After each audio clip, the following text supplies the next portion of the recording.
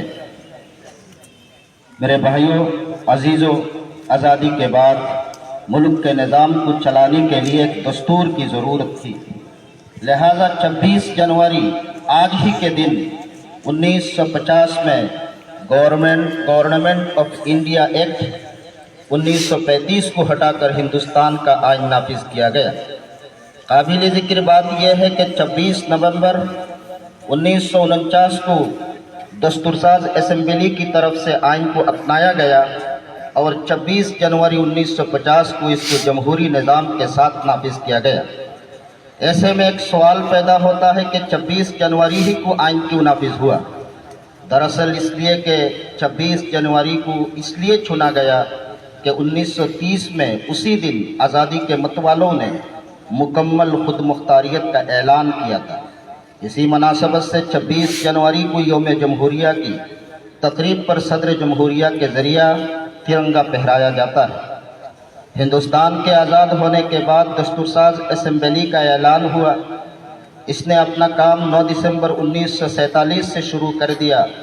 دستورساز assembly نے 2 سال 11 مہینے 18 دن میں ہندوستان کے آئین کو مرتب کیا اور دستورساز اسمبلی کے صدر ڈاکٹر راجندر پرساد کو 26 نومبر 1949 کو ہندوستان کا آئین سپرد کیا گیا۔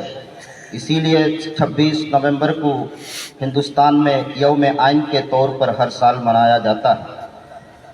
کئی اصلاحات اور تبدیلیوں کے بعد کمیٹی کے 308 ممبروں نے 24 جنوری 1950 کو آئین کی ہاتھ سے لکھی ہوئی 2 کاپیوں پر دستخط کیے۔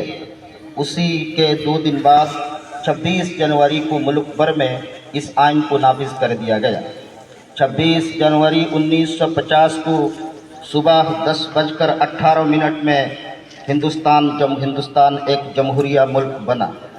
اس کے 6 منٹ کے بعد 10:24 میں راجندر پرساد نے ہندوستان کے صدر کے طور پر حلف لیا۔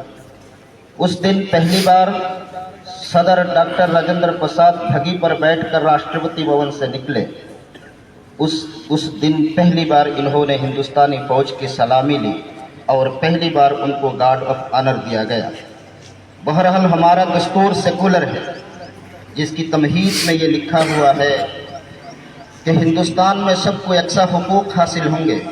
ہندوستان ایک مکمل، خوشحال، مقتدر، سماجوادی، غیر مذہبی عوامی جمہوریہ ہوگا۔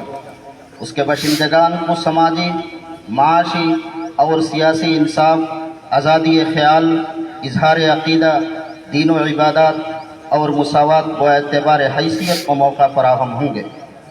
یعنی تمام اہل وطن نے ایک ایسی ریاست کے قیام کا خواب دیکھا تھا جو کسی بھی بنیاد پر اپنے شہریوں سے تفریق نہ کرتی ہو، اور جہاں ہر ایک کو ملک کی تعمیر و ترقی میں حصہ لینے اور انفرادی طور پر آگے بڑھنے کے یکساں مواقع میسر ہو، جہاں ہر مذہب، نسل، خطے کے لوگوں کو اپنی انفرادیت کے ساتھ جینے کی آزادی ہو، جہاں تمام زبانوں کا یکساں احترام ہو، اور جہاں کسی بھی فرد کی صلاحیت کو کسی بھی تعصب کا شکار نہ ہونا پڑے۔